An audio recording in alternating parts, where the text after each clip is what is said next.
আপনারা জানলে অবাক হবেন যে থরসব বিল্লাল এবং নাসা ভাইয়ের মধ্যে দুজনের সম্পর্ক কেমন। আপনারা কি ভাবছেন আমি কি ওরা যে রোস্ট করছিল সে পুরো কন্টেন্ট ছোট করে কন্টেন্ট বানা এই কারণে দেখা করতেছি না, জাস্ট আজকে আসছে জাঙ্গিয়া কেনার জন্য। তো তোমার জাঙ্গিয়া বের করো।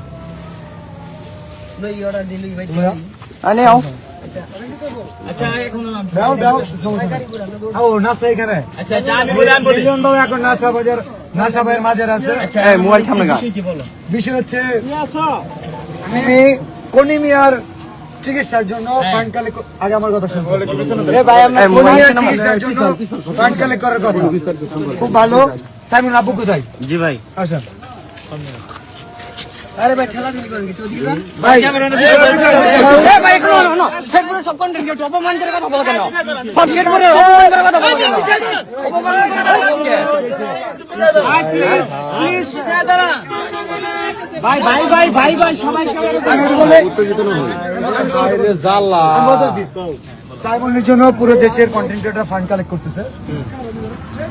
আমাদের সে পুরো কন্টেন্ট ক্রিয়েটর, নাসাও কন্টেন্ট ক্রিয়েটর, যেটা ওনাকে জানানো হয়েছিল। বাট উনি বলছে যে আমাদের তো কলিমিয়া আছে, কোনো সমস্যা নাই, কলিমিয়ার পাশে আমরা দাঁড়াইছি 48 ঘন্টা। আচ্ছা কলিমি আমরা সাইমনের জন্য যে সে কাজ করছে আজকাল তো দুধ চাচ্ছ সাইমন কই? সাইমনের জন্য আত্মীয় নাই, সাইমনের জন্য আত্মীয় নাই কেন? আমি তোমার বলি আমি না সাইমনের জন্য কোনো কন্টেন্ট আছে?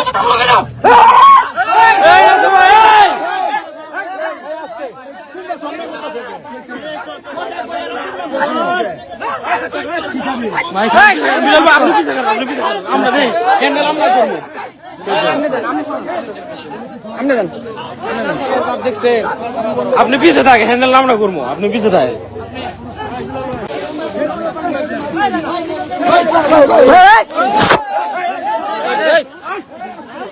এই ভাই এই ভাই আপনি উত্তেজিত হন কে? এই ভাই সাহস দেখে এই ভাই আপনি ঝামেলা করেন।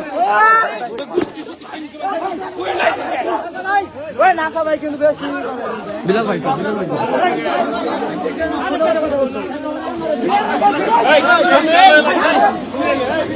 বাড়াবাড়ি করে